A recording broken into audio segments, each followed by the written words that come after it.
Hi there YouTube, Dozer here bringing you part 4 of piloting Prism.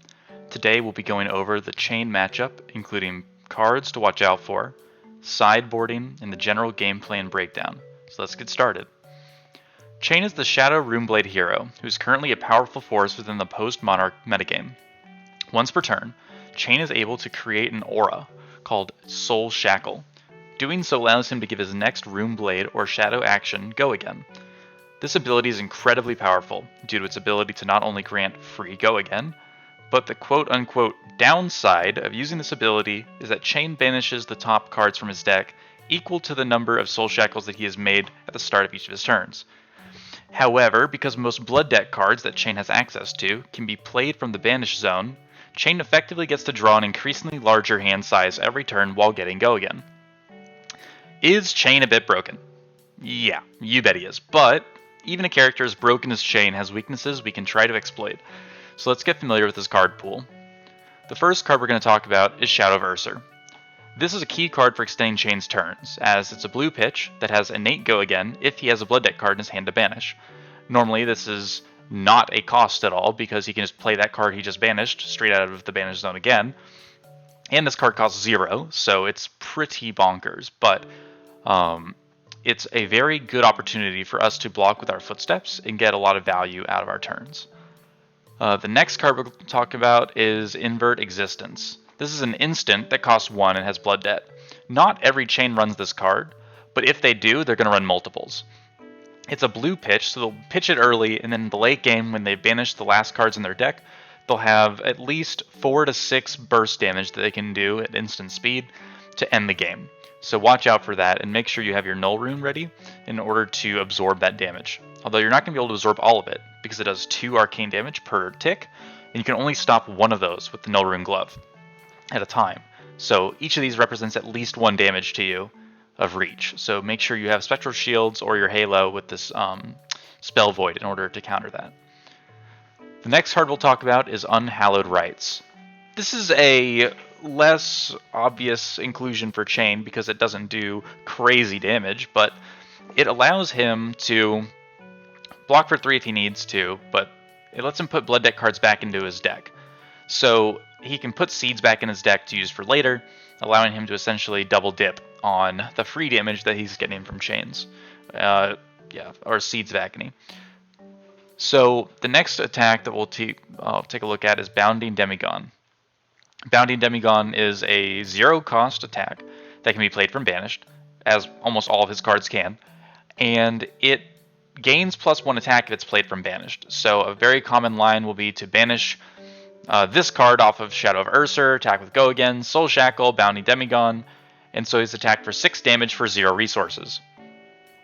That's kind of nuts, so be on the lookout for that. It's very, very strong. The next card we'll talk about is Riftbind. This is probably the most iconic card for Chane, besides Seeds of Agony, because of how big these get all in one turn, to the point where people are running Snag just to counter this one card. Basically, Riftbind gains damage for every single non-attack action that Chane has played this turn, and if they have 2 to 3 Riftbinds, they all get the benefit. It's not like the first Riftbind you play gets this, it's all of them. So if he plays 3 or 4 Seeds, or maybe 3 Seeds and a Howl from Beyond, and then plays 3 Riftbinds by doing Riftbind with Soul Shackle, into Riftbind with Snapdragon Scalers, into Riftbind, again for 3 resource, he can play 3 Riftbinds, because it only costs 1. Each of those is going to deal at least 3 extra damage, so he's attacking you for 18 damage minimum, without even talking about the arcane or the other benefits, just from those 3 Riftbinds. So yeah, it's a little insane. And the problem is that most of the damage isn't even due to Snag. Or snaggable buffs. Yes, Snag can save a lot of damage on these multiple Riftbind turns, but they can just choose to commit less damage all at once and still do very threatening amounts of damage with these cards. They only need to have 2 non-attack action cards played to equal normal damage, and since they get the Seeds of Agony for free, they only need to play 1 Seeds to make Riftbind a premium damage card, because of 1 arcane and the 4 physical. So keep that in mind as well. The next card that we're going to talk about is going to be Seeds of Agony. Seeds of Agony is an insane card because it costs 0, buffs the Rift Binds, and deals arcane damage.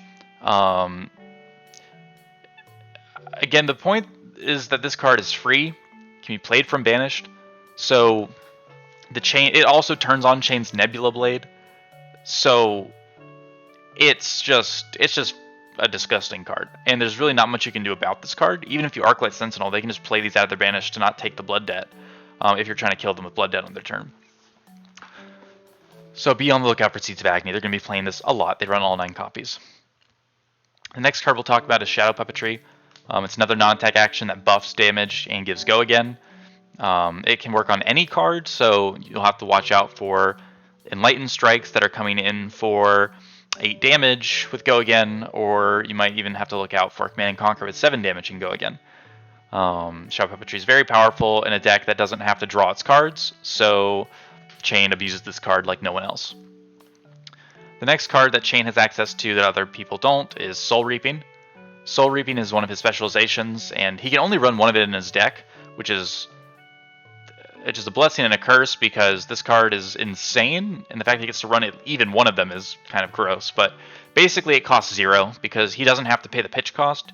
He can just choose to banish at least one card from his hand, and he gains a resource for each card with Blood Debt banished this way. So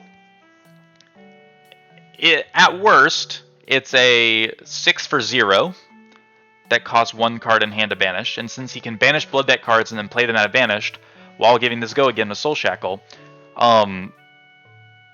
it's disgusting. It's so strong. It's so free. Anyway, the next card we'll talk about is Howl from Beyond. Howl from Beyond is normally run in Chane because it's a very easy way to give damage to his attacks. By just playing 2 resource, he can give +3 to something, and he can play this from Banished. So with a blue in hand, he can pitch a blue, play Howl from Beyond from the Banished, and then he can play like a Unhallowed Rites and deal 7 damage off of a blue while putting something back in his deck. If the Howl from Beyond is coming in alongside a Riftbind, you're paying 3 resource with just 1 Howl and 1 Riftbind to deal 7 damage. Again, off of 1 blue. You can play those all from Banished. So that's kind of crazy, especially because if you put anything else on top of that, it just becomes insanely efficient and just crazy damage. So this is another reason why Snag is popular against Chane. It's very strong. The next card we'll talk about is Ghostly Visit. This card is not seen as much play in Chane these days, but it allows him to go really wide. It's an efficient attack, does 4 damage, can play it from Banished, blocks for 3.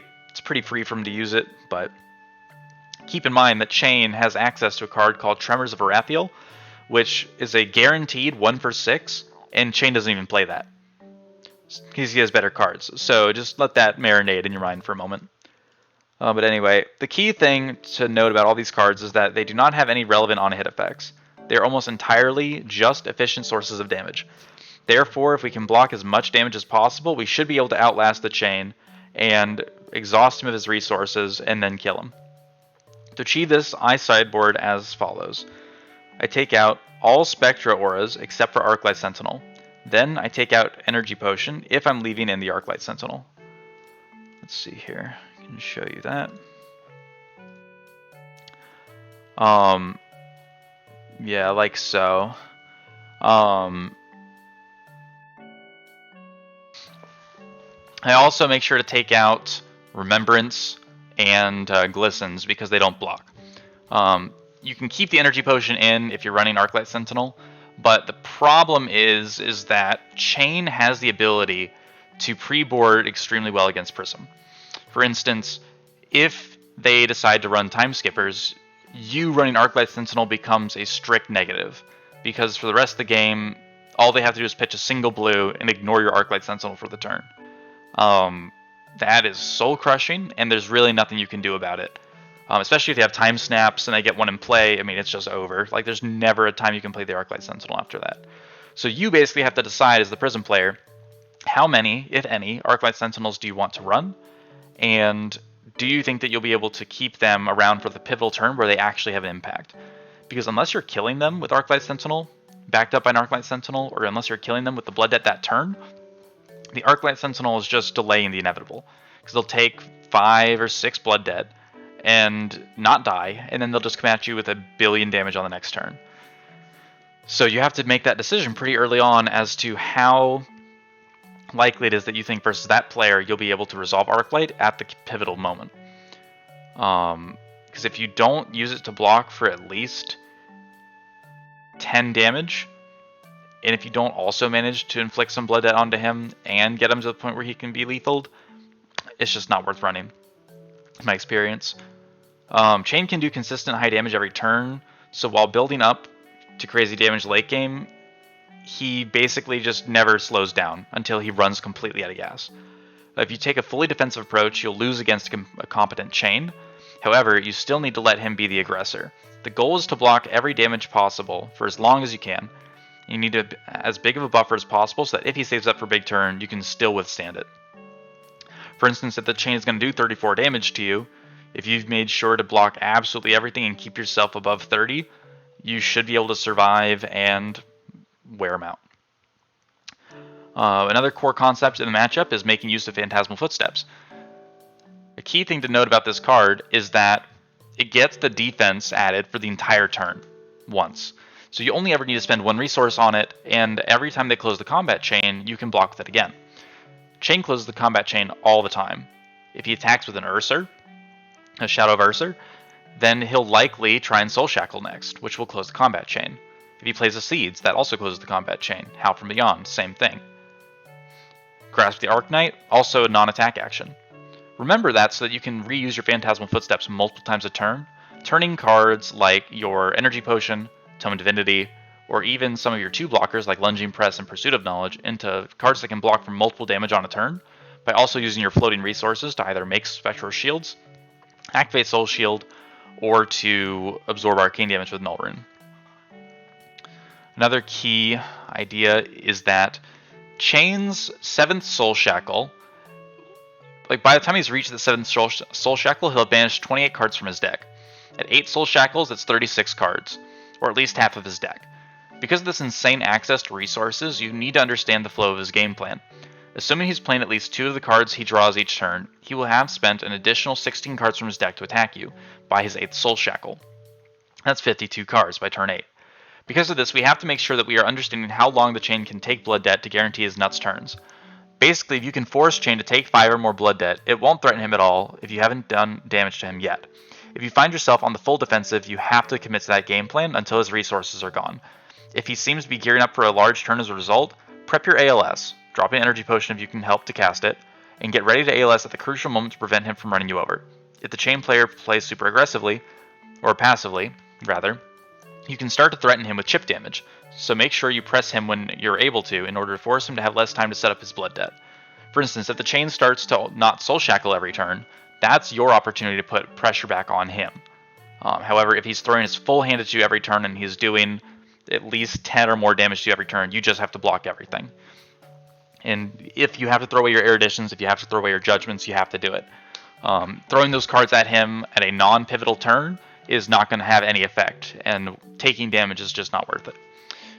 Another key idea is to use Phantasmaclasm on cards that enable large attacks on Chane's next turn. So it's normally correct to get rid of a Blue Pitch or an Art of War to reduce the ceiling of his next attack, or to get rid of a power card like Soul Reaping or Command and Conquer if there are no better targets. Another key concept is using Lunging Press. If the Chane overblocks by 1, you won't get good value out of Erudition or Pursuit of Knowledge, especially with Husk. However, if they don't use Husk, they will likely exactly block with Grasp and a card from hand, or just 2 armor pieces, allowing you to access more resources. A key play to try and achieve this is to use Lunging Press onto Herald of Judgment in the endgame. This can help force the Chane to take a tremendous amount of Blood Debt, especially if you play Arclight Sentinel as a follow-up. Judgment gets around Husk if you use the Lunging Press onto it, but just like with ALS, if you play it too early, it won't do enough, so try and save it for later by keeping it in an arsenal. The next key interaction is how to combat Urser after the Chane plays Eclipse. As an ally card, hitting it with our heralds will usually trigger their on-hit effects, such as Erudition's Draw, Protection's Shield Creation, etc. However, Herald of Judgment has an additional condition that must be met in order to turn off Chane's playing from Banish by hitting Urser. All you have to do is start the combat chain by attacking Chane himself with any other attack. Then, before closing the combat chain, attack Urser with the Herald of Judgment. Chane is still considered the defending hero from earlier on in the chain, and therefore Judgment's on-hit will trigger. You'll be able to turn off Chane's play from Banish without him getting a chance to block it, and you're killing Urser in the process. The best way to achieve this is by using a Spectral Shield token to attack Chane first, and then attacking Urser with Judgment. Beyond that, you want to try and use Tome to draw when able. You won't see them again in your pitch, so you may as well try and get some resources out of them by blocking, by pitching, or to play them to pressure with if you are presented with the opportunity. At most, you should only let the Chane hit you for 4 damage on a turn in order to set up a key attack on your next turn to slow them down, such as with a Phantasmaclasm, Erudition, or Pursuit. The rest of the cards need to be saved in Arsenal. Basically, I would say that Chane versus Prism is a 45 to 55 matchup in Chane's favor. It's winnable for Prism, and a lot of times it'll come down to RNG based on what the Chane banishes. If the Chane gets to resolve 2 Art of Wars or 3 Art of Wars and just gets the absolute nuts, there's nothing anybody can do against that, especially if he has the time snaps and the time skippers. But if he whiffs on enough banishes, and if you have the right timing on your cards, you can beat him with this deck. Again, I recommend just blocking all the damage possible, and you should be able to withstand whatever his biggest turn is, especially if he doesn't respect the ALS. Try to keep beating Chane until we get new cards in Aria. He's going to probably still be a menace in the meta, but make sure that you are taking the consistent and measured approach to try and beat him rather than trying to high roll an aggro race. If he gets the wrong 6s at the wrong times, you just can't win that race, no matter how nuts your hand is. So being able to take the slow and steady approach, for me, has worked out the most, such as when I beat 2 Chanes in my RTN out of the 2 Chanes that I faced, one of which ended up in the finals. So do your best. Let me know how the matchup goes for you, anything else that you're learning in the matchup. Good luck in them. But that's going to wrap up this video for now. In the next episode, we'll be talking about the Katsu matchup, both control and aggro variants. Thanks for watching as always. Make sure you subscribe for more Flesh and Blood content, and I'll see you in the next video. Peace.